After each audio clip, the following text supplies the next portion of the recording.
Hey everyone, welcome to my Blue Purple deck list and deck profile. Today I will be going over an OP11 Blue Purple Luffy list. Now keep in mind that this list has not taken into account the starter decks that will be released in the West and in the East in around a month-ish time, or month to a month and a half-ish time.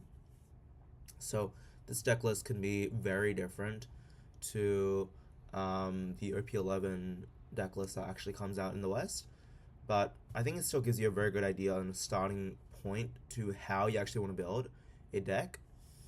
In my opinion, it's really good to actually learn how to build a deck and understand the choices in the cards rather than just copy and pasting a deck list online that you find, because this is a deck list I built myself upon testing like over 600 plus games of testing. Okay, so this is the preferred way I play, and it could be different to you, but it's important to understand the tech choices and the cards I put into this deck so that you can actually figure out what you want to play in your own deck list. So let's get started. Now, Blue Purple Luffy really relies on the fact that it can reach 8 Dawn to start playing out his combo. Now, this already assumes you know sort of how Blue Purple Luffy works, but essentially the combo is you utilize a 9-cost Sanji, which then plays another big character, because it can play a 9-cost or less from the top of your deck. So the whole point is you want to manipulate your top deck so that you can play a 9-cost Sanji into another big body, effectively cheating out one character. So let's first talk about our RAM package. So in our RAM package, we have 4 Gear 2s or Gear 2nds. I'm a little sick right now, so I apologize for that. Gear 2nd is really good. So essentially, it can allow you to ramp 1 Dawn, rest a Dawn, for a cost of 3. It's really effective, and you can use it on your 3 Dawn turn, as well as your 5 Dawn turn or 6 Dawn turn, etc. To double ramp, for example. So you can use Gear 2nd, first or second, going first or second, to ramp to 8 Dawn if you can use it twice. So same with any of these cards here. So yeah, essentially this is mostly used as a 3k counter, however, because with 1 Dawn up, you can use its effect to give your leader only plus 3k. So don't make that mistake, because you cannot give it to your characters. It's only your leader plus 3k. However, it can also be used as a ramp tool. So that's why it's part of my ramp list. Next, I run 2 It's to Die For. In my opinion, running 2 is all you need. You already have, I think it is 14 ramp cards. So I think running too many ramp cards can be a bit bricky, especially because this does not have any counter. The rest of my ramp package does have counter. So It's to Die For, it's really good because it's also a trigger ramp. So if you take your first hit and it happen to be a ramp card, you can ramp 1 Dawn, and it has helped me a lot in certain games. And I'll explain that right now, actually. I might as well. So there was a game where I was on 5 Dawn, right? I was on 5 Dawn, and then next turn I would be on 7 Dawn, and I was gonna play out a ramp card to ramp to 8, right? So that next turn I'll start on 8 and I'll go to 10 Dawn, right? But because I took a life, I ramped to 6 Dawn. I knew that I was gonna be on 8 Dawn next turn anyways. Sorry, yeah, I ramped to 6 Dawn because I was on 5 initially. So when I went to my next turn, I was on 8 Dawn, so I didn't have to play out any ramp characters. I could instantly just play out like a 5-cost Nami or like an 8-cost Katakuri, etc., because I was already on 8 Dawn, right? So if you can hit ramp triggers, it is very efficient for you. Obviously, that's a trigger, lucky trigger, but that's also just good. It also just adds more consistency because it's a 3-cost ramp tool. Next, we have 4 Zorojuros. Zorojuro is again another ramp tool, and it's also effective late game slash mid game as a 1k counter once you've actually ramped to 10 Don or 8 Don. In my opinion, Zoro is probably the least consistent because it requires you to attack. So it does require knowledge of knowing what the opponent has in their deck as well as like things that they run. So for example, if you're playing against like, and this is a bit of a shout out to my free Katakuri guide, Purple Katakuri guide that I will come out on this YouTube channel. I'm making it at the moment. I've got the script written, but essentially you don't really want to play this out if you're playing in Purple Katakuri, because oftentimes they have characters that they have one character, Charlotte Oven, that can KO a 3 cost or less. I think it is. It might be 4 cost, but regardless, it KOs a Zoro, it targets a Zoro. I think it is 3 cost. So, certain deck lists you don't actually want to play Zoro out. But for example, if you're going first against Lucci, you can, because even though they can KO Zoro on their 4 Don turn, they don't always, like, it's just inefficient usually because they have to play like a Tsuru plus a Brook, or they can play like it's inefficient to clear this on their 4 Don turn. So usually you can play this out pretty safely. And then there are actual matchups that you can just play it out for free. Like for example, if you're playing a mirror against Blue Purple Luffy, because you don't really have any KO tools on 4 Don. Right? You can't KO this on 4 Don. There's nothing you can do to remove this on 4 Don. Right? So that I know of in terms of tech cards that people run. So it's a very safe card, and it's important to know sort of your matchup, to know when you can actually play out Zoro and when you'd rather use the other ramp tools. The reason why it's good though is because it's a body that can swing as well. So this is good, but you need to know your matchup well. And that's why you guys should subscribe to my channel, because I'll be making a matchup guide on pretty much every popular matchup on this channel, as well as a tier list so that you can learn general tips against that. So I will have very detailed guides on how to play pretty much every single matchup in more detail. Popular matchup. I'm not going to talk about like random stuff like Buggy or like Green Uta. Or maybe I'll do Buggy, but anyways. Next is Bond Clay. So Bond Clay is a 4 cost ramp 1 active Don. It's just simple as that. It can also be good against certain matchups like again, I'll go back to Purple Category as that's the guide I'm making at the moment. Because he doesn't have, I don't think Oven can KO 4 cost or less. I think it's 3 cost, which is why I talked about Zoro. You can leave this on the field, and because it can copy attacks, it can essentially act as a 12k or even 8k or 9k attacker. It depends on the list that they run, but unless they run Big Mom, this can just stay on the field, right? Until you need to actually attack with with Monclay. Cool, so that's my ramp package. There's 14 cards here that ramp. There's actually 2 more in the spells section, but we'll talk about that when we get there. Next is 4 Namis. I don't really have a sort of spot for this, so it's just by itself.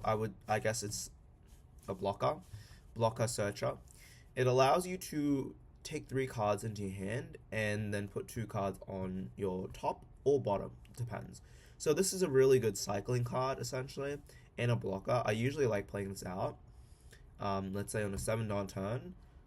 Sometimes I ramp as well. It kind of depends on what you have in hand as well as the matchup that you're playing. Some matchups, if I'm on 7 Don, I just want to ramp to 8. Some matchups I actually want to play a body, like playing Nami, and reorder my top deck or bottom deck, or just like throw out like bottom deck cards or bricks I don't want in hand. So it's a flexible card, and it's a skillful card because it essentially allows you to draw 3 and then discard 2. Well, not discard, but bottom deck or top deck 2. And it's skillful in the sense that you need to consider whether you want to ramp on 7 Don or do you want to set up your cards on 7 Don essentially. Because sometimes what you can do, right, is if you have a 9 cost Sanji in your hand and another big body, right, what you can do is you can play Nami on your 7 Don to put these on your top deck on your 7 Don turn. So then on your 9 down turn, you just draw and you play these two characters out. So that's the idea of how to play this, play that hand, like play Nami. The idea is that you can draw 3 and put 2 top deck to allow you to play your 9-cost Sanji into on your 9 down turn, or you can use it as just a blocker because it's just a blocker. And late game is also 1k counter. This is why it's a really good card. Next is our 2k counters. So we run 8 2k counters. I run 4 Usahachis. and 4 Sanjis. Sanji can also be used as a blocker in unique situations, and Usohashi can also be used to go for game. Now, in my opinion, if you were to think about which 2k counters to throw out, I'd say generally in the early game, you can throw out Usohachis a little bit more, because you might in some situations actually want to play out this blocker. It doesn't come out very often, but sometimes you just need to put a blocker or some sort of body, and this is the blocker body that you can put on the board.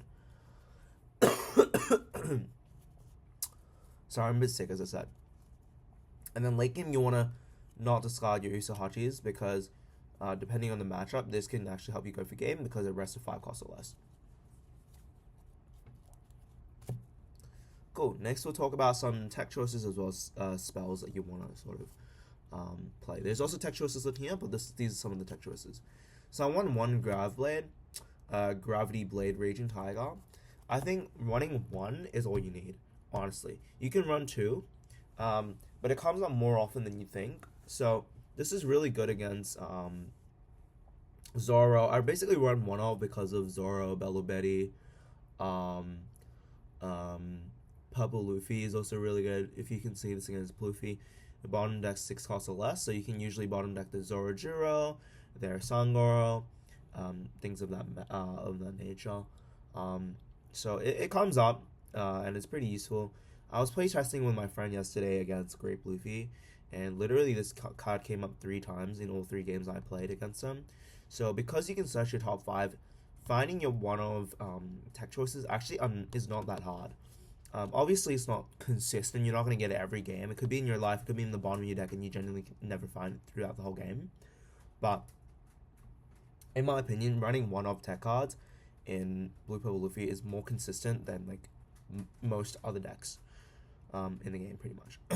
I used to run 1-off tech choices, a few of them, in my other deck lists in the past and other decks.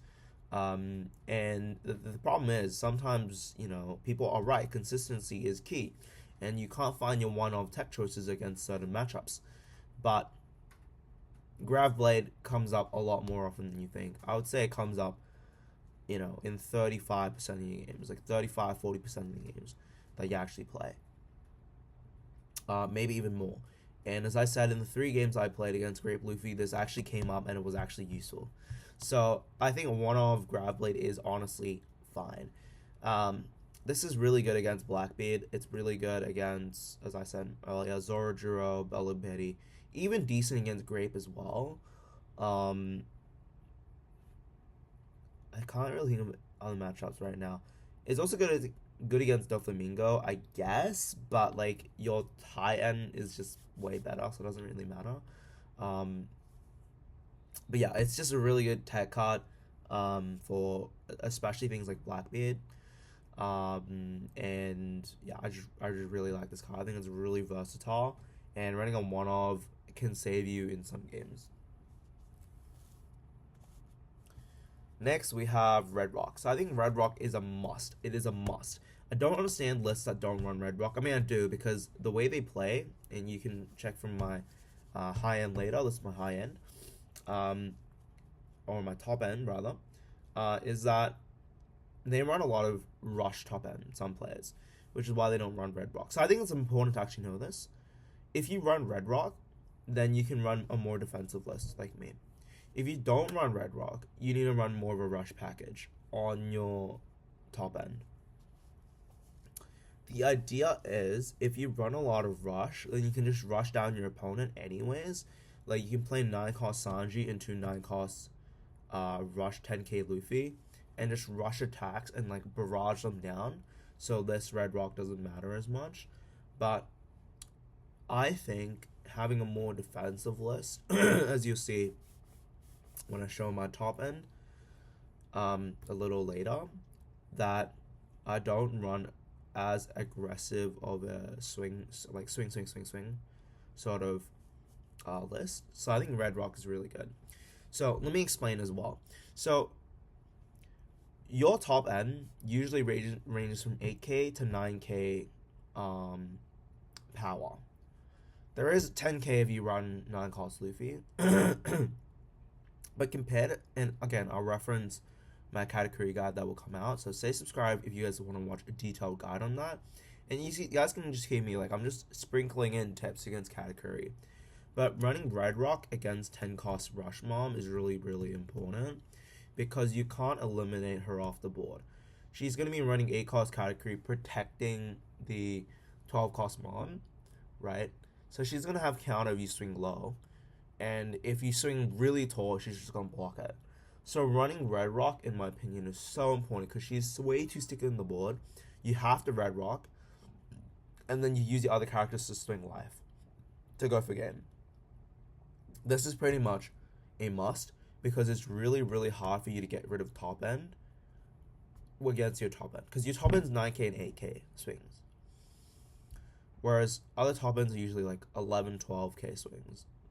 So it's really hard to get rid of 11, 12k characters. 10k is still manageable, but 11 and 12 is really hard.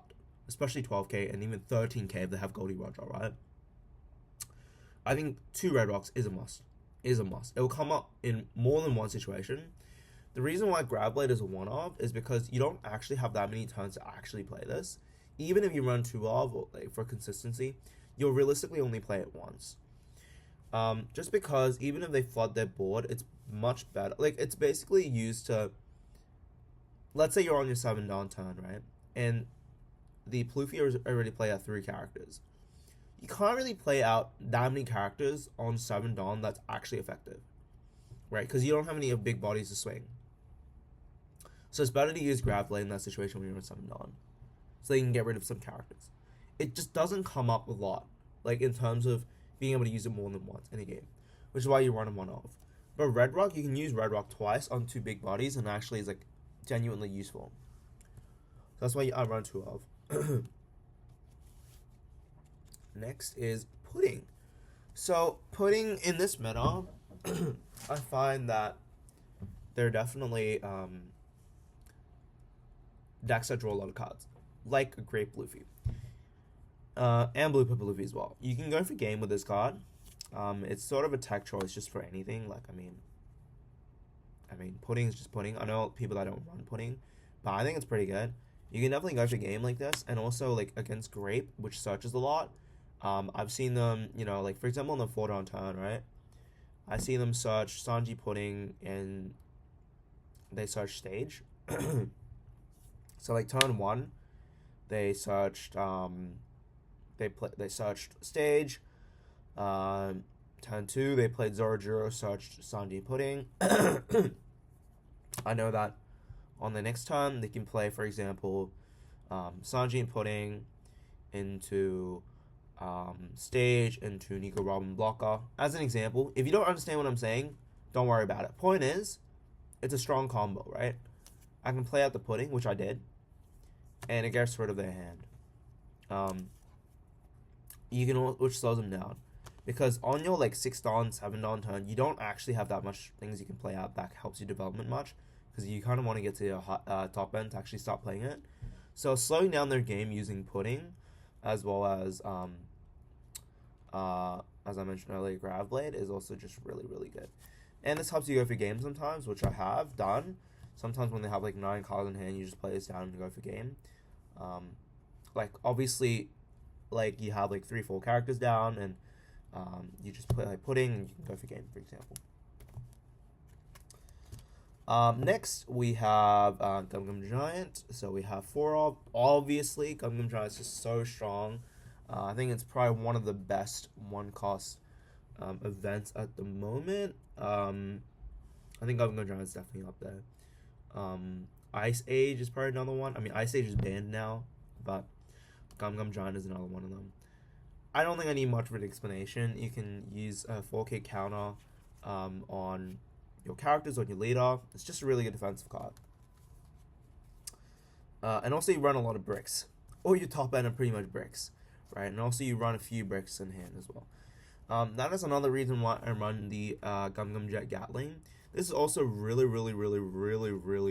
good against green decks that can rest your Dawn. Essentially, one of the ways that green can beat you is playing Hody Jones. Playing Hody Jones, or I guess purple, you can play Reiju, you can play Judge to rest your Dawn as well. But anything that can rest your Dawn, this is really good because you can use this as a 3K counter. You can like get rid of your big bodies, you can get rid of shit that you don't need. It's just a really good card because you have a lot of bricks.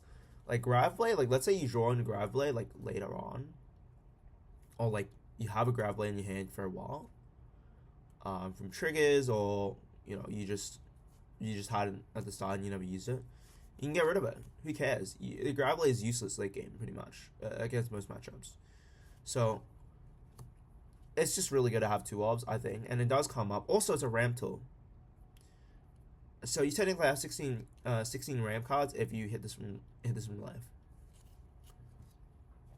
So yeah, that's pretty much it for those cards. So let's talk about our top end now. So I think instead of showing you this, let's first go to the bread and butter of this card of this deck, which is 9-cost Sanji. This is a proxy. 9-cost Sanji is written on it, but it is a 9-cost Sanji. I'm waiting for the English to come out so I can get the SPs because I don't want to get the Japanese ones. I do have some Japanese cards, but this is because as OP11 has come out in English, so I'm waiting for OP11 to come out. So it's a must. You must run 4-up. If you don't run 4-up, you're trolling. This is literally bread and butter of this deck. If anything, this is the core piece in this deck because it allows you, because your leader effect allows you to search top 5 and reorder them in any way. You can reorder it so that you can play out any of your top end here that I'm about to show you guys. I mean, I don't think that there's much explanation needed after that because this is just so important, so vital to the deck. Next, I run 3 9-cost moms. I think 9 is actually, sorry, yeah, I think 3 9-cost moms is fine. If you can run 4, it's okay as well. It sort of depends on the top end that you run as well as other choices you have. I sort of cut down so I can fit some more tech choices in terms of the spells I want to run. Same with It's a Die For. Like if you can run 16 ramp with It's a Die For, so 4 copies of it, it can be good because it gives you a lot of ramp consistency. So this is really good. Heals, it delays the game. It's just really good. But the main reason why it's really good is because it works very well with Katakuri, right? Katakuri allows you to restand Big Mom Pirates, which includes Pudding, by the way, but I mean, you're not really going to restand Pudding. Point is, you can... sorry. You can swing on this card, swing on this Lin, right? Swing on this Katakuri, and at the end of turn, you can recover them. So they can never swing back into it. So it's really annoying for the opponent. It also counters, like, I guess, 9-cost Shanks. 9-cost pop anything that's rested Shanks from starter deck 18, I think it is. Or 16 or something like that. I think it's starter deck 16. But anyways, this is basically a combo. Some people don't actually run these, which is crazy to me. I think it's just silly to not run any of these. I genuinely think. This is just so good. Not to run. It's a blocker, by the way. So it's a blocker that restades, and you can protect this. This is what you want to prioritize in terms of putting out, because you can swing and restand, swing and restand, swing and restand, and you can't kill these pretty much. Okay. Next, let's talk about the tech choices in terms of top end. So these are the 3 that I run. And at the end, I'll also talk about a few card choices that you can consider running that I don't run personally. Just for your information, I guess. So the first thing is a cost Rush Luffy. This secret rare is really good because it bounces a full cost or less. So it's really good to go for game with this card, as well as just being really good against Blackbeard, because Jesus Badge is a very strong card, but if you can bounce it, then it doesn't do anything, right? It can't swing if you bounce it. It's really good against Blackbeard. It's good against Doflamingo. Those are your main two targets, and in the meta, in OP10, obviously, when Doflamingo pre-ban, because OP11 in Japan, and I'm not in Japan, but I was playing in Japanese meta, so OP11 in Japan, Doflamingo still had Jinbei, right, at the time, and Gekomori was still a thing, etc. So, balancing forecast, and obviously OP10 meta was Doflamingo and Blackbeard mainly. So being able to bounce important characters made this really strong. This is still really, really good against Blackbeard, because it has Rush. It doesn't just have conditional Rush, it has Rush, because this is conditional Rush. We'll talk about it later. But because it has Rush, it allows you to go for game sometimes. Just as an extra character. Like, you can play this out, swing, and bounce a blocker back to hand. It can come up, and it is useful. Next is Mihawk.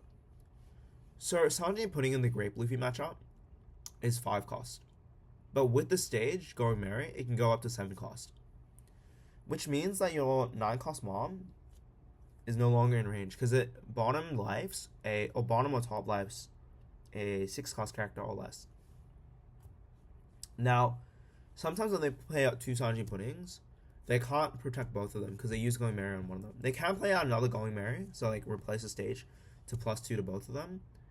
But on some downturns, they cannot protect both, right? Which is why you can Sanji putting them to life. Sorry, put Lin, use Lin to put Sanji putting to life. But sometimes you can't do that. That's when Mihawk comes in. Mihawk bottom decks is 7 cost or less, right? So, effectively, this can target Sanji Pudding. That's pretty much only run as a tech choice against Grape. Last, we have Purple Rush Luffy. Because of a 10k stat line, it makes these characters, which are 9k, 8k, a little bit harder to hit into Luffy, because you need to touch it on, which slows down your development. So, I think, personally, this is really good, because it's very sticky in the mirror matchup. So, again, we'll talk about these tech choices again. This is just really good against the mirror matchup, right? And I pretty much play this exclusively in most games against the mirror matchup. Not all the time. It does come up, but it's just really good against the mirror. This, really good against Blackbeard Doflamingo, which were OP10, like, top of the meta, which is why I played this initially. I still think it's good, because it's good against Blackbeard, which is really strong still. And I think Blackbeard is a tough matchup, initially. To me, it's pretty easy. Like, I've beat a lot of Blackbeard players, because I run a tech that does well against Blackbeard. It's not intentional. I do it genuinely because I like my tech choices against other decks, but it's just so happens that's also really good against Blackbeard. So, again, this is really good in my opinion against Blackbeard, Doflamingo, and it can come up just in general because it has Rush. Same with this, but this is really good against Mirror, and this is mainly a tech choice only for Grape Luffy. I think it's important because obviously, and this can also come against Pluffy as well because they play Luffy Taro. This can also be good against Shanks as well because they play like Ben Beckman and stuff like that. So there are dawn turns where like you can just play this and it's like really good for controlling board. But yeah, generally this is played for Grape. This is tech for Grape, but it does do well. It can work against Shanks. But yeah, that's I think pretty much the overview of sort of my deck as well as my deck choices. Hopefully you guys enjoyed my video.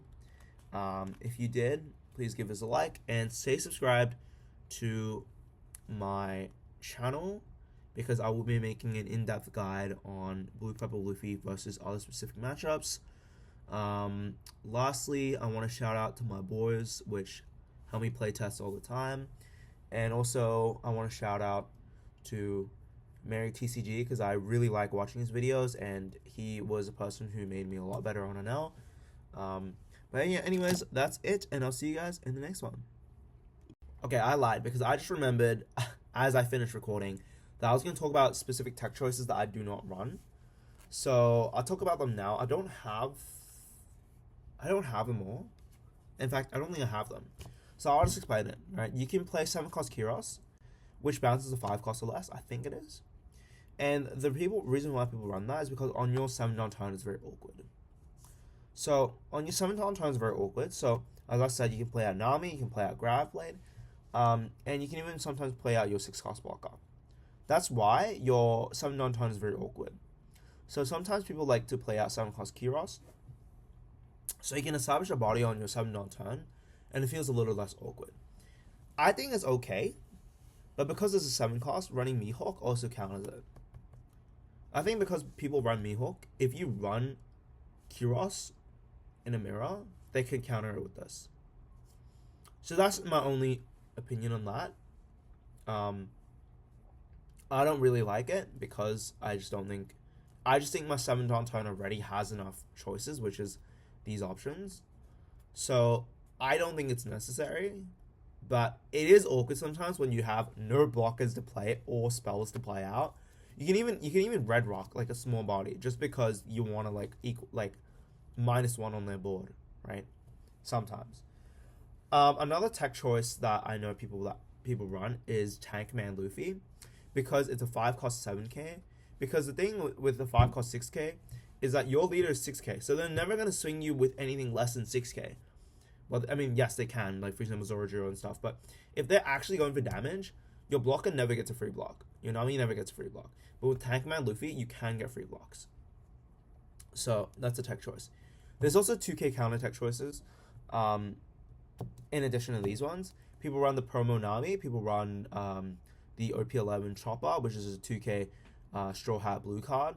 And there might be more, but I think I did try a list with 12k 2k counters. Sorry, not 12k 2k counters, 12 2k counters. And it was fine. It was good against Grape, especially because they do a lot of small attacks. So